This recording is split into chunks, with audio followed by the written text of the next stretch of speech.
পৃথিবীতে আর কোনো অর্গানাইজেশন নেই। আপনি যদি সিআই এর কর্মকাণ্ড দেখেন, তারা ইন্টারনাল এই ডোমেস্টিক পলিটিক্স নিয়ে তারা কখনোই, আপনি দেখবেন ডিজিএফআই বিদেশে বাংলাদেশ নিয়ে কি ষড়যন্ত্র হচ্ছে সেটি নিয়ে কোনো তথ্য নেই। তারা একটা রাজনৈতিক দলের সাথে আরেকটা রাজনৈতিক দলের, একটা রাজনৈতিক নেতার সাথে আরেকটা রাজনৈতিক দলকে কিভাবে মুখোমুখি দাঁড় করিয়ে দেওয়া যায় সেটি নিয়ে তারা দিনরাত হচ্ছে ব্যস্ত থাকে। আমরা বলবো আপনারা আপনাদের কাজ করেন।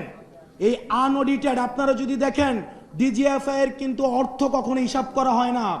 একটা আনঅডিটেড একটা ফান্ডেড একটা প্রতিষ্ঠান হচ্ছে ডিজিএফআই, এবং সেটাকে দীর্ঘদিন গুম খুন হত্যার সাথে সেটাকে জড়িত করা হয়েছে।